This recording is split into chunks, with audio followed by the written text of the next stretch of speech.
Well, hello everyone, and welcome back to Suzerain. After a long time, we are here because there is now, the new DLC has not been released yet, but we have version 2.0 with some changes and some new events. So let's get to it, shall we? Uh, Try not to die this time. So last time we got executed. Didn't really. No, we didn't get executed. We got arrested. Yes, we got thrown in jail, and we died in prison. We did not, however, get executed. It did, however, not go well. We tried to bring Swordland kicking and screaming into civilization, into an egalitarian state, and it did not like it. It did not like it one fucking bit. So we're gonna try. We're gonna try not get ourselves killed this time, shall we? Let's temper our idealism a little bit for this run.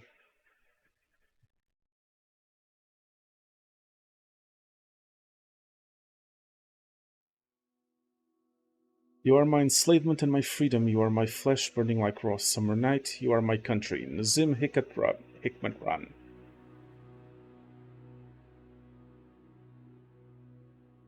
Okay. We came from.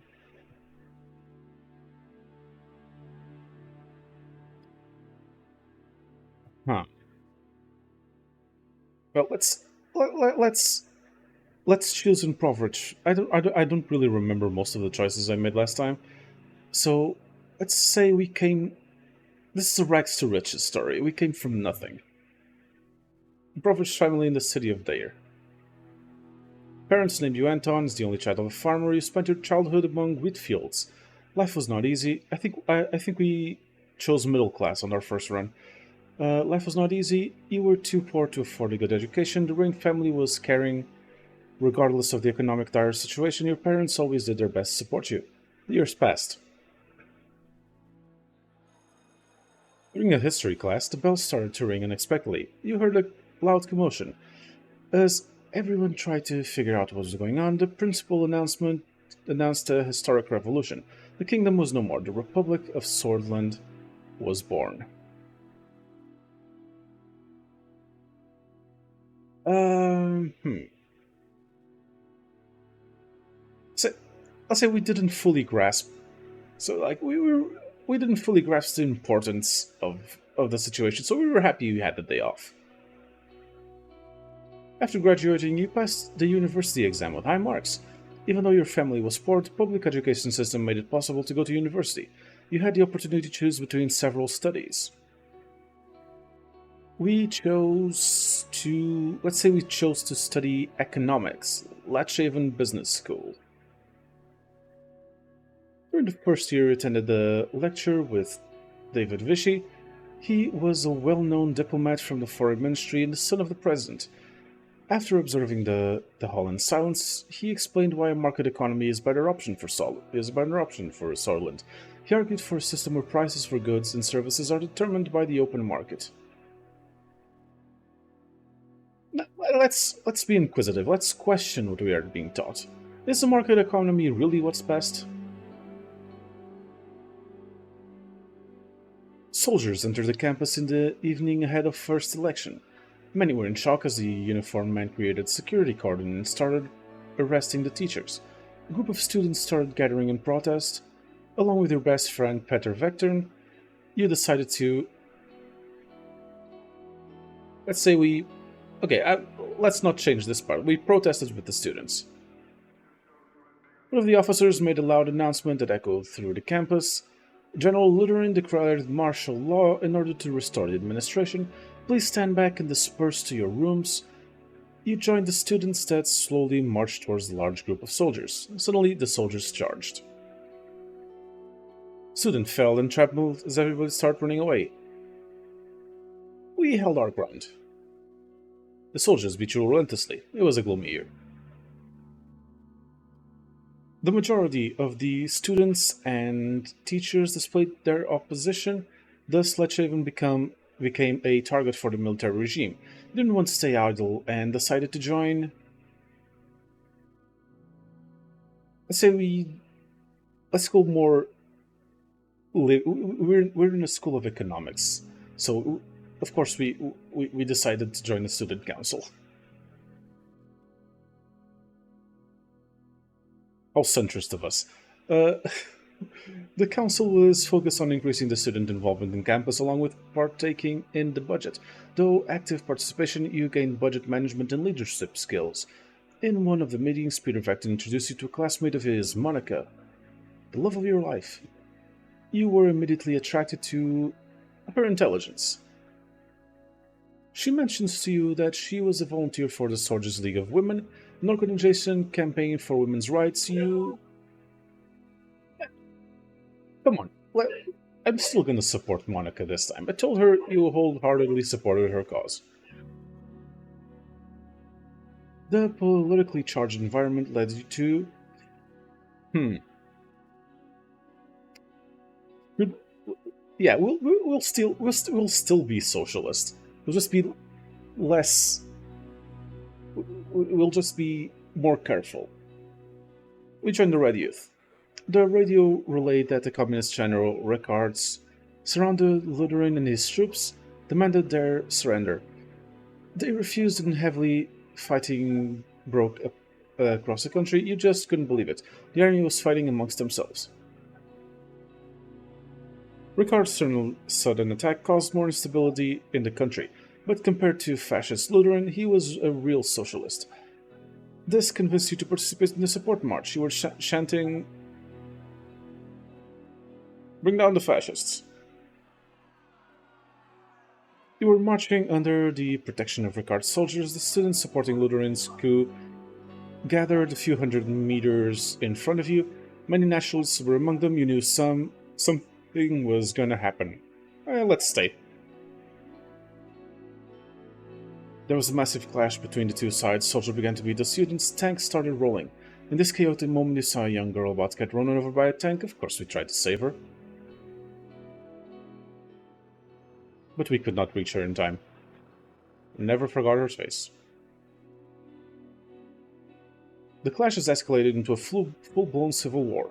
The horrors made you isolate yourself for a while. Monica helped you cope, and love grew between the two of you. However, it was a difficult time for love. The chaos had to end.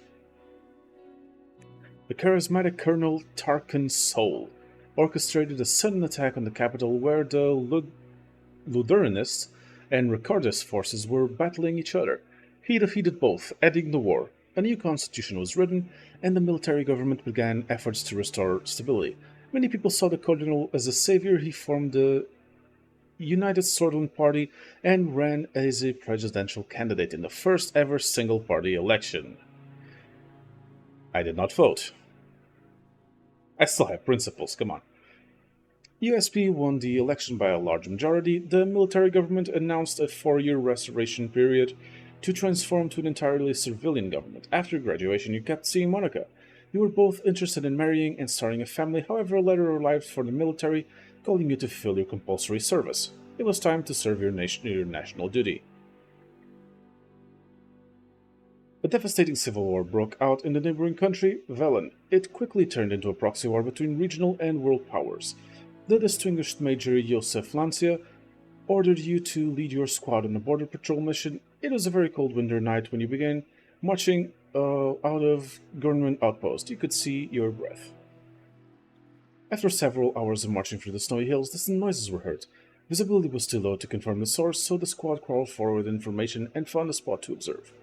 A group of refugees had made it behind the border fence. I, I, I, I didn't see shit, and yeah, Lancia will hate me, but I don't really fucking care.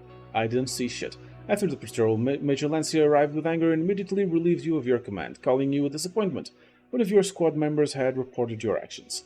After several months of scrubbing the floors as punishment, your duties ended and you went back to civilian life. You and Wadka decided to share your lives together. After receiving the blessings of her parents, a ceremony was held in Holsort. During the same year, you worked hard to secure a high-paying job within the governing United Swordsman Party. It was much more difficult to start your career on a good footing because of the refugee incident, but you still managed. Um, and yes, we grew up poor. We needed.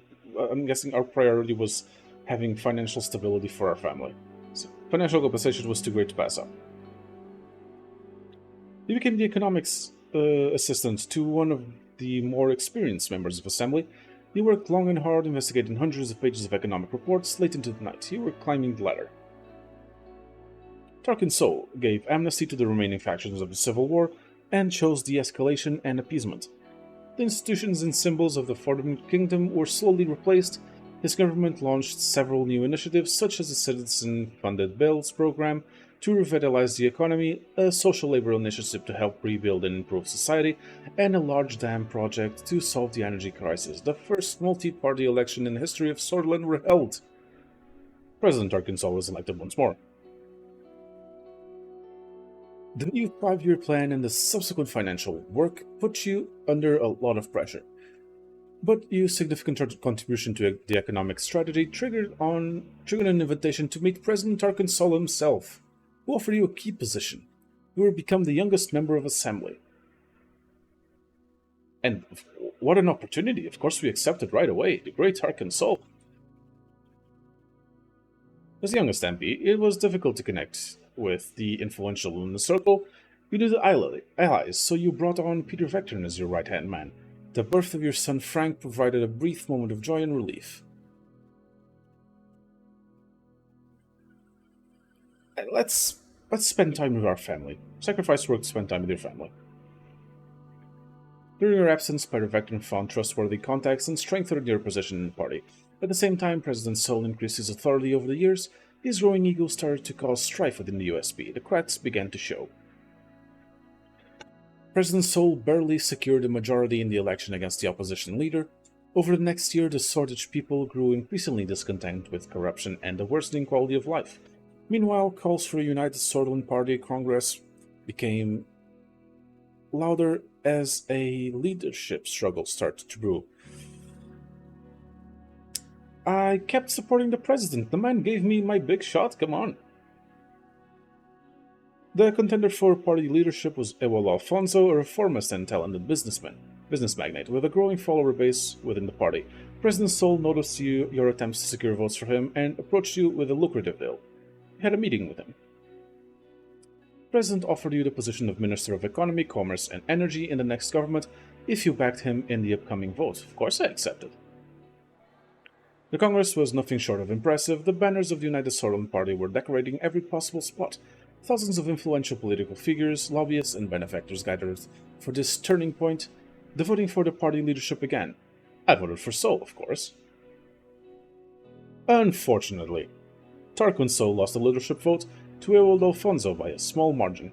During the Congress, Sol announced he would retire from politics at the end of his term and appointed Alfonso as vice president.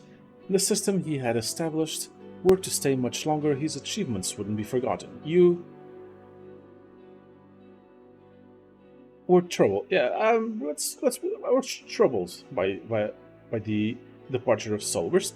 We believe in the man, even though he's a prick. A moment later, your daughter was born. Monica named her Diana. She motivated you during a tumultuous period in the party. As the VP and leader of the USP, Edward Alfonso began dismantling the old organization and structures established by the USP, such as the State Educators Corps and the Sordid State Corporation bills. The general elections were approaching. The United Sordland Party was under new leadership.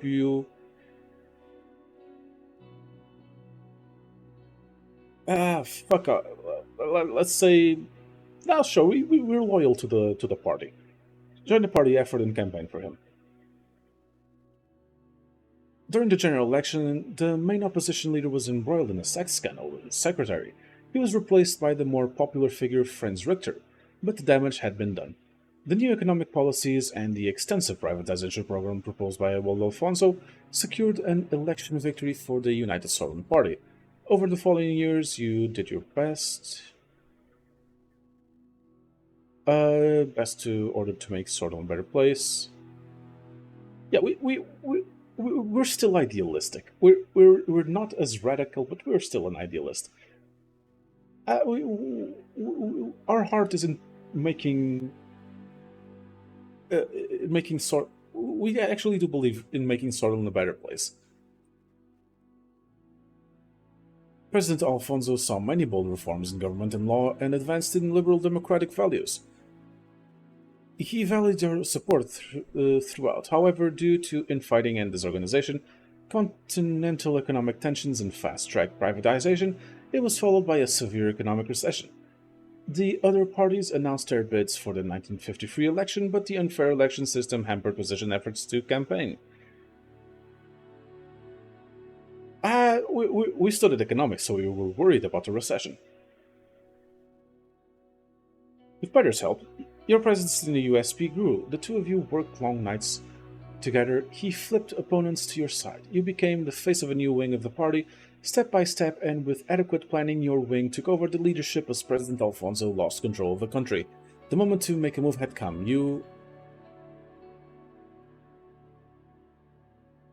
We, we're putting the. We put the. We want to put the party first. We don't air our dirty laundry in public. We advised Alfonso to step down. He listened to your advice. Alfonso conceded the leadership struggle, and the party eventually voted you in because of your indisputable influence. Following this, you announced that you would be running for president in the general election with Peter as your running mate. It was your turn. After visiting every city and town during the campaign, you made a speech on television. You promised to. We do want to enact democratic reforms. The people are tired of empty promises. We need fundamental change in our institutions and government. A solid and transparent democracy awaits us. Brothers and sisters, a new constitution and new age is upon us. The broadcast ended. On election day, millions went out to cast their votes. It was time to face the truth.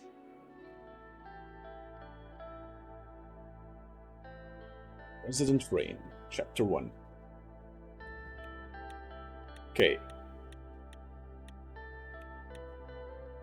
What would our reign be this time?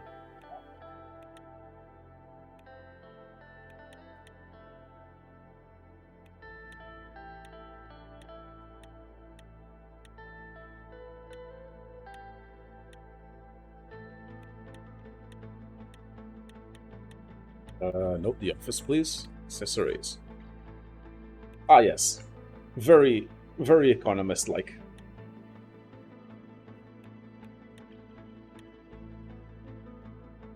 Ah, yes, we look like a fucking intellectual. Let's go.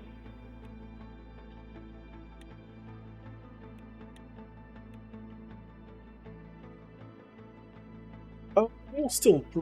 No, we're going for a planned economy. We're going to...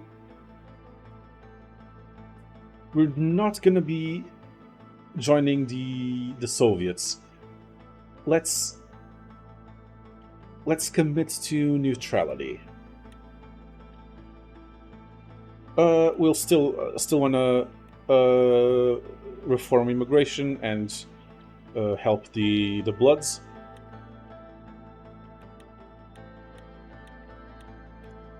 And yeah, I'm gonna start focusing on education. Yes, personal wealth 1. Fuck. 2 weeks have passed since you won the election. And now I was about to be sworn in as the 4th president of Swordland. Thousands were watching the inauguration ceremony and cheering my name, Anton Rain. But I was cast. And there my story began. In the distance, the Maroon Palace stood on top of the famous Hill of Pride. I had no way of knowing what the future awaited me there. I looked at my family, my son and daughter Frank and Diana were next to Monica, my wife. Her eyes were glimmering with pride. Then I turned towards the key people who made it all possible. Of course, each individual was promised an important position in my government. I saw my previous rival and former president Ewald Alfonso, who gave me a slight nod. Tarkin Sol was also invited, but as expected, he did not leave his island retreat. As my thoughts slowly faded, the reality of the situation dawned on me. Orso Hawker, the Chief Justice of the Supreme Court, was waiting for me. Ah, this fucking prick. The time for the oath has come. It has indeed. Please repeat after me. I do solemnly swear. Solemnly swear that I will respectfully execute the office of the President of Sorland, and to the best of my ability preserve, protect, and defend the people and constitution of the Republic of Sorland. You may now deliver your inauguration speech, Mr. President. It is an honor. Brothers and sisters, I'm still gonna do the rhetoric. Come on. Brothers and sisters,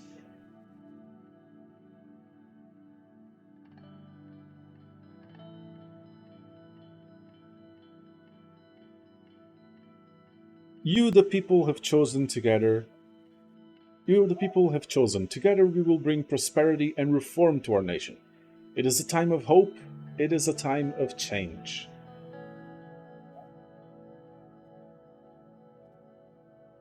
We still have insufficient infrastructure, houses without electricity, without water. We have crime in our streets, unemployment with the youth, and we still have injustices in the government that plague us.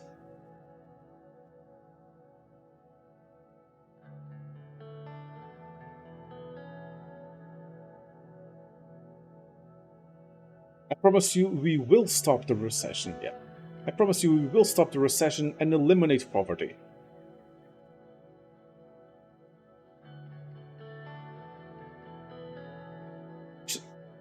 Change now, not in the next decade or years. Today. Hundreds of thousands cheered. They were shouting my name in unison. I felt the responsibility, the power, and the burden all at the same time. Raise a fist. Raise a fist in the air, which triggered a huge burst of applause. I took a long look at the people of Sutherland to burn this moment into my memory. One of the presidential guards came by to notify me that it was time to leave. I made my way to the leading car in the motorcade. The presidential state car was a jet black Cadillac with flags of Sutherland above the front headlights. Next to it, a man was holding the door. Serge, my bro! I missed you. How are you, homie? Hello, Mr. President. I still felt euphoric from the aftermath of my speech. Hearing my new title made me smile even more. If you'll allow me to introduce myself, I am Serge, your new driver. Nice to meet you, Serge. This is an honor. He respectfully bowed his head before opening the car door and gesturing inside. I entered the car. We will be heading toward the palace. The motorcade began to move. On the way, Serge proceeded to explain his duties as a driver. As minutes passed by, I found myself lost in thought again, barely paying attention to what he was saying. He suddenly gestured out of the window.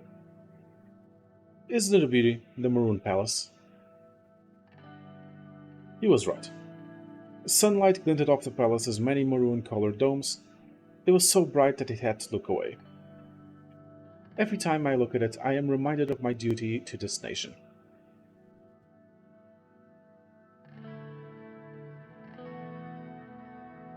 So do I, Serge. It is the beating heart of the nation, after all. Well said, Mr. President. The car drove past the majestic gates, continued uphill to the entrance, and stopped in front of the doors. Serge got out of the car and opened the door for me. Have a great day, Mr. President. I'm Morgana West Korea. a reference to the famous soldier's phrase from the times of revolution, Amorgana West Corin, Vectern Sizda, which meant morning will come, victory is close. Vectern Sizda. I made my way upstairs through the extravagant corridors of a palace. Marble and engraved wooden finishes decorated the interior. My footsteps echoed in the colossal halls. The guards bowed their heads in respect as I opened the massive doors to my new office. Time to fuck shit up? Well, hopefully, not fucking shit up. Wait, there's a big map now? This is new. What is this? That NATO? Okay, that's NATO and that's Comintern. Okay. So a bigger map to give you a better view. I'm guessing this will also fucking hell Rumberg is big, we're fucked. This also will give you better a better landscape of for other DLC for future DLCs.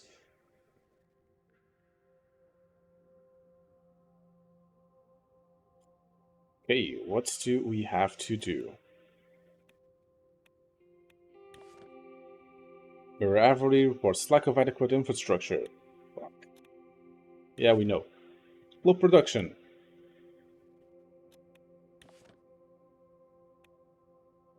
Port loses importance.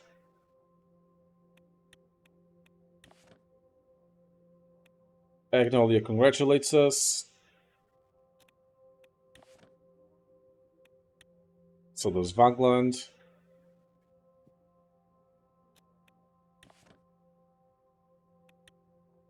Velen. SPF.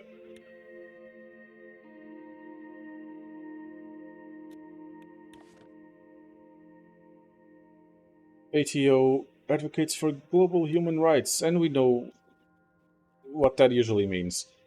It's probably oil. When NATO starts worrying about human rights, you know something's fucked up. You know there's money to be made somewhere. Please tell me there's... But please do tell me there's a better way of looking at the map than this.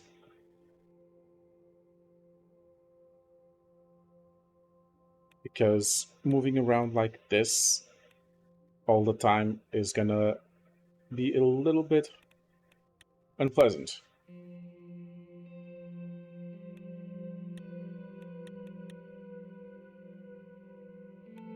Aw, the radio doesn't allow me to play radio songs.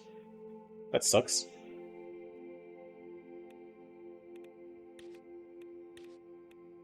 Okay, it's just gonna be the normal welcome Mr. President, yada yada yada. Okay, let's get down to business and defeat the Huns, shall we? Logistical issues.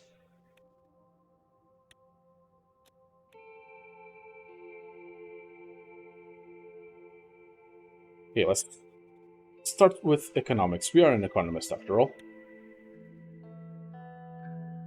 Simon Hull, Gus Manger, and Lilia Scraff were about to arrive at the White Room for our scheduled economic meeting. This was the room in the Maroon Palace where all important meetings were held. Two assistants arrived first, carrying a heavy projector. They stood with it by the door waiting for the ministers to enter. From the hallway I heard Lilia Scraff's voice. She was using the patient, almost motherly tone she often took in heated arguments. Gus, do you really think that such an economically advanced area is more in need of investment than England? Lilias, my interior minister, strode in. She was clad in shades of brown and beige, the only spot of color a brightly yellow Dasternus cross on her neck. Gus followed close behind. Don't be an idiot, Lilias.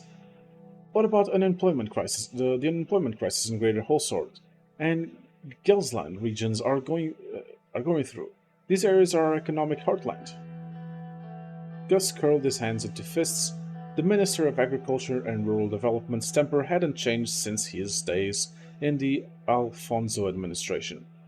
So the Minister for Rural Development is arguing against developing the rural areas. Not doing your job there, mate. Neither has his temper hadn't changed, neither has his reputation for getting things done. His far reaching network of connections was unlike any other. Simon Hole quickly stepped between the two ministers without looking at either of them. He cleared his throat. Good morning, Mr. President. Good morning, everyone. How are you? I'm very well and motivated, Mr. Rain. It seems our ministers are feeling the same.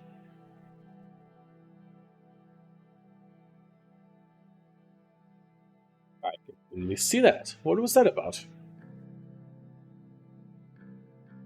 We were having a discussion about the infrastructure plans. If I may, I would like to talk to you about the. Simon interrupted. We will get there, Gus. No rush. First, I would like to conduct my economy presentation. Simon, I did ask the man a question. I don't appreciate you interrupting his answer.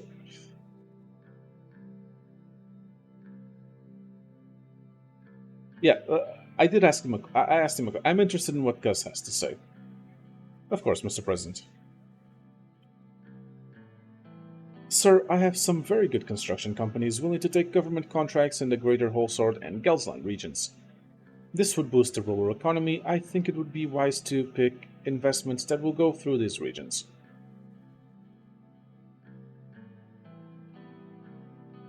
This seems like a good opportunity. Right? Additionally, we can. A wise idea if your main agenda is to make money instead of developing the region and serving the people. Could you elaborate? Of course. The argument is simple. England is our weakest region, both in terms of economic and social support. We should support the city of Avery and its respected mayor. How impartial can you really be?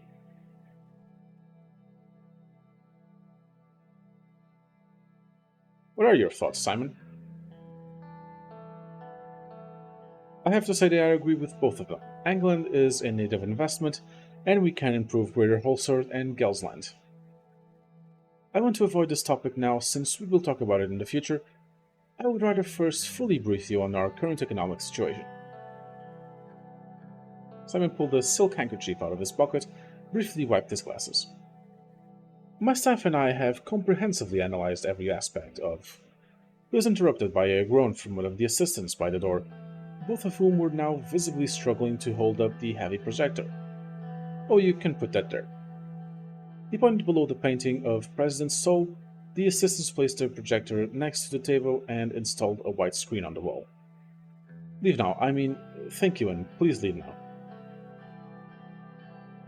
The assistants left the cabinet room. I was reminded that Simon had never quite had a way with people, but his facility with numbers had made him the most sought-after economic specialist in Swordland. Simon started looking for his slides. He always carried documentation around with him.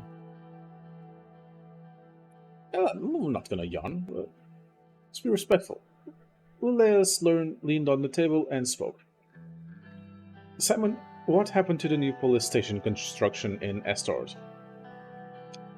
While going through his briefcase, he paused for a moment to answer.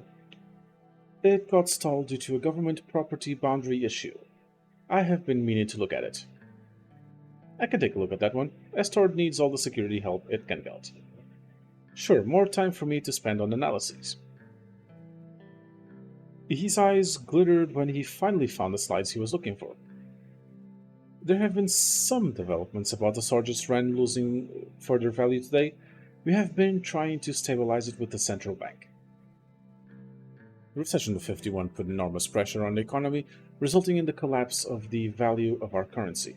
The entire situation was a significant cause of concern for our administration. Since economics is your forte, Mr. Rain, It is possible that you might already be aware of the data. I can still explain the current economic situation in better detail.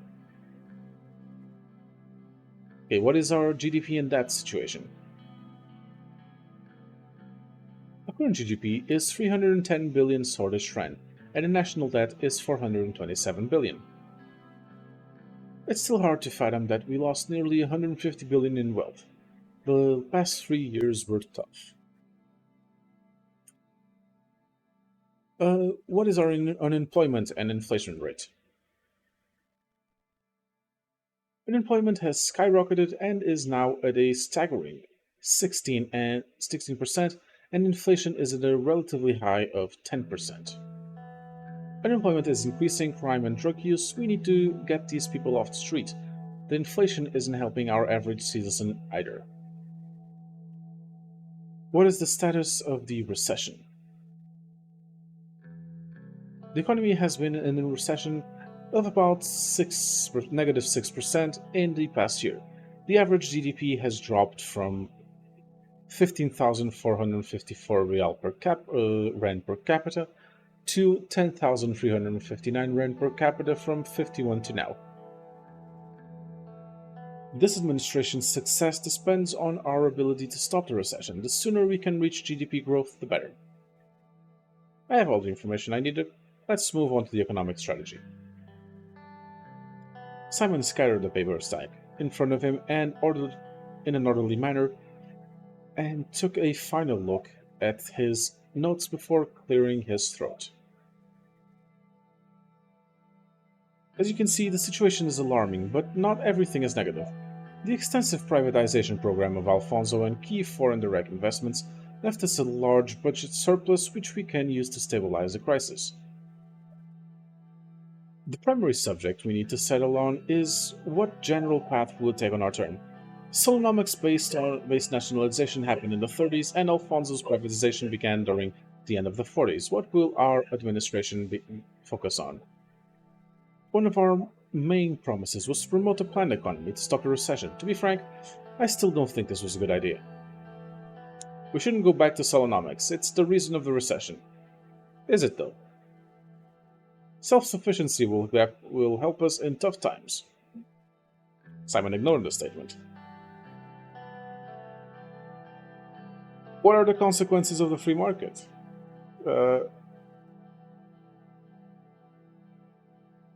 Economic systems without regulation are bound to fail.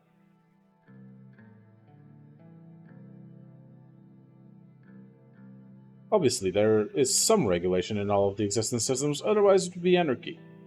That is not what that word means, mate. Nobody wants chaotic society. From taxes to the standard of goods, there are many elements that regulate all aspects of the system. But is it enough? I doubt it. If we can manage to plan more aspects of the economy, our chances of success would increase with a talented team like ours. Structural problems of Solonomics were going to lead to a recession according to the predictions at the time anyways. Either way, even if we pick one of the doctrines, we retain the option to make economic choices on a case-by-case basis. That is, however, not recommended in my point of view. The last thing we need is a chaotic economic plan. Finally, something we can both agree on, Lilias. There is another important point which has direct impact on our economy: superpowers. But that important point will have to be left for next episode. Thank you all very much for watching. Let me know in the comments, are you excited to have Suzerain back? Do you think we're gonna do better this time? Or will I fall into my old idealistic habits? Please do leave a like, comment, and subscribe. As always, I have been Pope. I will see you all next time.